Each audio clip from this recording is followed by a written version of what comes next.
السلام علیکم guys, welcome to our YouTube channel all in one. آج ہم جس لیکچر سیریز کا آغاز کرنے جا رہے ہیں وہ ہے سائیکالوجی۔ یہ لیکچر سیریز آپ کو CSS PMS اور اس سے ریلیٹڈ فیلڈز میں ہیلپ کرے گی۔ So let's just get started. پہلے ہم سائیکالوجی کی کچھ ڈیفینیشنز دیکھ لیں گے۔ سائیکالوجی بیسیکلی ایک برانچ آف سائنس ہے which deals with mental health and behaviour.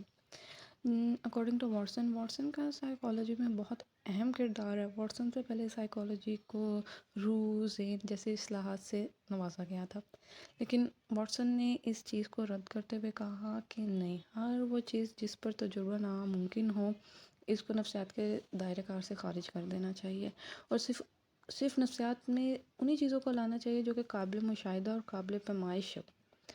Watson نے آبزرور بیہیویئر کو ہی سائیکالوجی کہا تھا۔ نیکسٹ دیکھتے ہیں گریک ورڈ سائیکالوجی۔ سائیکالوجی دو گریک ورڈ سائیکوس اور لوگوس سے مل کر بنا ہے، جس کے مطلب ہوتے ہیں، سائیکی کا مطلب ہوتا ہے روح، ذہن، کردار، اور لوگوس کا مطلب ہے علم۔ یعنی کہ سائیکالوجی کو روح کا علم، ذہن کا علم اور کردار کا علم کہا جاتا تھا۔ یہ ڈیفینیشنز واٹسن سے پہلے کی ہیں، لیکن یہ اوتھینٹک ڈیفینیشن ہے۔ اگر آپ اس میں اور کچھ بھی ڈیفینیشنز ایڈ کر سکتے ہیں جیسے کہ آپ کی مرضی ہو، جیسے آپ پلیٹو، ایرسٹوٹل، ان کی بھی سائیکالوجی کے لحاظ سے، سائیکالوجی کے حوالے سے بہت ڈیفینیشنز تھی۔ پلیٹو نے کہا تھا کہ روح تمام جاندار اشیاء میں پائی جاتی ہے، روح کے بغیر زندگی کا کوئی مطلب نہیں ہوتا، زندگی روح کے بغیر اپنے معنی کھو دیتی ہے۔ یعنی اسی بات پہ زور دیا گیا تھا کہ سائیکالوجی جو ہے وہ روح کا علم ہے۔ فیثاغورس کی بھی ڈیفینیشن تھی۔ ان کا کہنا تھا کہ روح جسم کے لیے ایک قید خانہ ہے اور فرد کے مرنے کے بعد روح آزاد ہو جاتی ہے۔ بیسیکلی یہ انہوں نے ساری ڈیفینیشن جو ہیں وہ روح سے، سول سے ریلیٹڈ بتائی ہوئی ہیں۔ سائیکالوجسٹ ایکٹیولی انوالو ہوتے ہیں اسٹڈی میں اور انڈرسٹینڈنگ کرتے ہیں وہ مینٹل بیہیویئر کی، مینٹل پروسیسز کی، برین فنکشنز کی۔ سائیکالوجی انکلوڈ کرتی ہے study of consciousness, unconsciousness phenomena including thoughts, feelings. یہ ایک اکیڈمک ڈسپلن ہے جس کا اسکوپ بہت زیادہ براڈ ہے۔ یہ اس میں سوشل سائنسز، نیچرل سائنس اور اس کے علاوہ بایولوجیکل سائنس کا بہت زیادہ پارٹ ہے۔ اسکوپ آف سائیکالوجی لمٹ لیس ہے۔ اگر کسی کو سائیکالوجی کی فیلڈ میں جانا ہے تو اس کو ایک پرٹیکولر سب کیٹیگری کو چوز کرنا ہوتا ہے، اس میں اسپیشلائزیشن کرنی ہوتی ہے، اور پھر وہ اس کو ایز اے سائیکالوجسٹ اس فیلڈ میں سرو کر سکتا ہے۔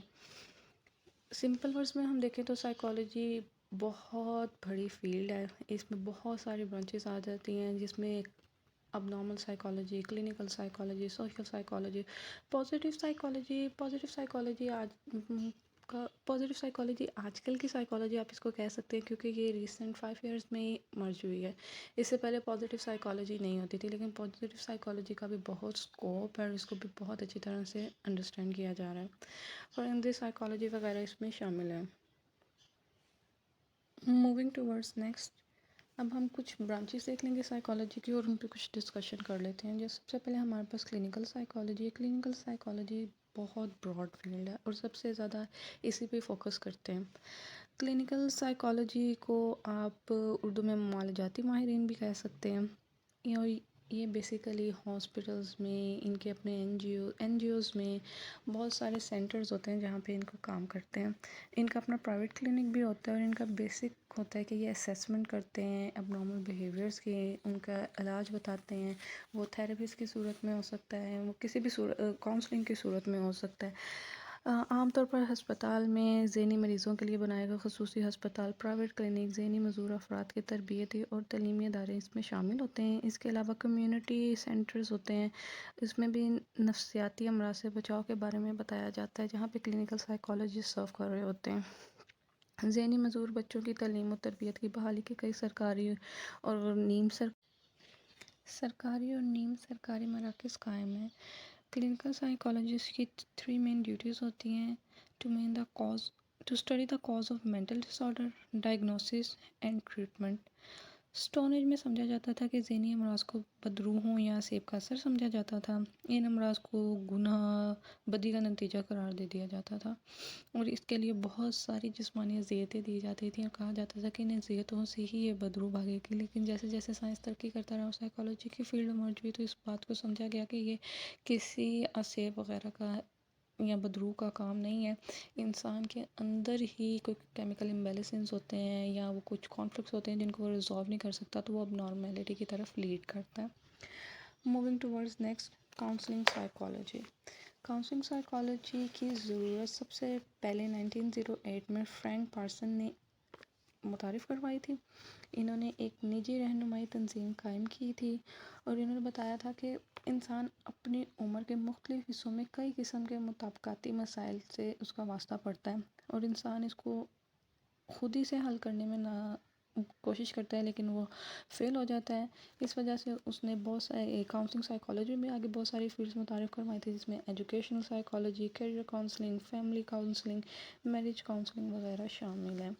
کاؤنسلنگ بیسیکلی ایک سائیکالوجسٹ ہوگا اور آگے وہ بندہ بیٹھا ہوگا جس کو کاؤنسلنگ کی نیڈ ہوگی، اپنے مسائل بتائے گا، وہ یہاں اس کو کوئی کیریئر سے ریلیٹڈ پرابلم ہوگی تو کاؤنسلنگ سائیکالوجی کچھ اسیسمنٹ کرے گا، اور ان اسیسمنٹ کی بیس پہ جج کرے گا کہ آیا یہ بندہ اس کام کے لیے کیپیبل ہے جس کو وہ کرنا چاہ رہے ہیں یا نہیں، یا پھر اس کو اس کے سکلز کے اکارڈنگ وہ کام بتائے گا کہ آپ کے سکلز اس طرف زیادہ ہیں، آپ اس چیز پہ فوکس کریں۔ کاؤنسلنگ سائیکالوجی کی ضرورت ضروری نہیں ہے کہ صرف ایک اب نارمل انسان کو ہی پڑھے، زیادہ تر کاؤنسلنگ سائیکالوجسٹ کے پاس وہ لوگ ریفر کیے جاتے ہیں جو نارمل ہوتے ہیں اور ان کو اپنی زندگی میں کسی بھی فیز میں کسی چیز کو سمجھنے میں مشکل ہو رہی ہے اور وہ کوئی ڈیسیجن نہ لے سک رہے ہوں اپنے سکلز کو لے کر۔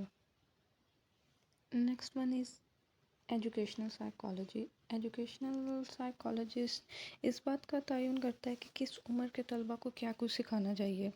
اس مقصد کے لیے بچے کی نشو و نما کا تفصیلی مطالعہ کیا جاتا ہے، اسسمنٹ کرتے ہیں، اور نشو و نما کے مختلف فیزز کے مطابق وہ سلیبس کنڈکٹ کرتے ہیں، یا جیسے کہ فار ایگزامپل آپ دیکھ لیں کہ نرسری کے بچوں کو کس طرح سکھانا چاہیے، ایلیمنٹری اور پرائمری وغیرہ کے لیے کیا نصاب ہونا چاہیے، یہ سب ایک ایجوکیشنل سائیکالوجسٹ ہی دیکھتا ہے۔ آج کل بہت سارے اسکولوں میں ایجوکیشنل سائیکالوجسٹ کو ہائر کیا جاتا ہے تاکہ بچوں کی پرابلم سمجھی جا سکے۔ کچھ بچے انٹیلیجنٹ ہوتے ہیں، سب کچھ خود ہی کر لیتے ہیں، لیکن کچھ بچے ہوتے ہیں جن کو سمجھنا پڑتا ہے کہ ان کے سکلز کیا ہیں، ان کو ان کی سکلز کے مطابق سلیبس دیا جاتا ہے، اور اس سلیبس کو بھی ایجوکیشنل سائیکالوجسٹ دیکھتا ہے کہ وہ سلیبس بھی آیا اس بچے سے ہو رہا ہے یا نہیں ہو رہا ہے، یا اس میں بھی کوئی ترمیم وغیرہ کی جانی چاہیے یا نہیں۔ ایلیمنٹری سیکنڈری اسکول پلاننگ کرتے ہیں، سپروائز کرتے ہیں اسپیشل ایجوکیشن کو، ٹیچر کی ٹریننگز کی طرف جاتے ہیں، کاؤنسلنگ کرتے ہیں، اسٹوڈنٹس کو دیکھتے ہیں کہ ان کی پور ہینڈ رائٹنگ ہے تو اس کو کیا حل کیا جا سکتا ہے۔ Basically educational psychologist as a whole ہے۔ اور last one is industrial and organisational psychology. Industrial organisation psychologist کا تعلق ایک انڈسٹری میں موجود تمام افراد سے ہوتا ہے، اس میں انتظامیہ، کارکن، صارف سب کے کردار کا تفصیلی مطالعہ کرتے ہیں، اور یہ ہی انڈسٹریل سائیکالوجی کا مین پرپس ہوتا ہے۔ اس میں ایڈورٹائزنگ، مارکیٹنگ، سیلس مین شپ، ہیومن ریسورس مینجمنٹ اور کنزیومر سائیکالوجی وغیرہ شامل ہوتی ہیں۔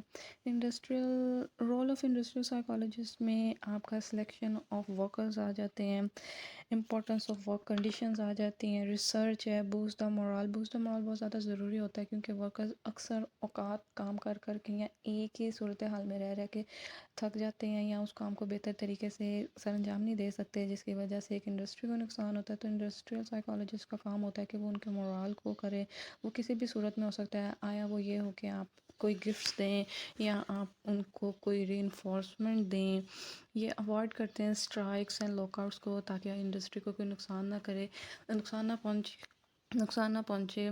ایڈورٹیزمنٹ اینڈ سیل کا کام بھی انڈسٹریل سائیکالوجسٹ کے پاس ہوتا ہے، اور رائٹس پروٹیکشن جہاں پہ آپ امپلائر، ورکر اور کنزیومر ان تینوں کے رائٹس کی بھی حفاظت کا کام ہوتا ہے، وہ آپ کے انڈسٹریل سائیکالوجسٹ کے پاس ہوتا ہے۔ انڈسٹریل سائیکالوجسٹ آج کل بہت زیادہ دیکھے جا رہے ہیں اور لوگ اس فیلڈ کی طرف امرج بھی ہو رہے ہیں۔ تو یہ تھی سائیکالوجی کے کچھ برانچز، اس کے علاوہ اگر آپ چاہیں تو اس میں اور ایڈ بھی کر سکتے ہیں، اور اگر آپ کو لیکچر پسند آیا تو کائنڈلی لائک اینڈ سبسکرائب اور چینل، اور کچھ کویشچنز ہیں تو کمنٹ باکس میں آپ پوچھ سکتے ہیں، اور اگر آپ خود کسی ٹاپک پہ لیکچر چاہتے ہیں تو کمنٹ باکس میں مینشن کریں۔ Stay tune for further.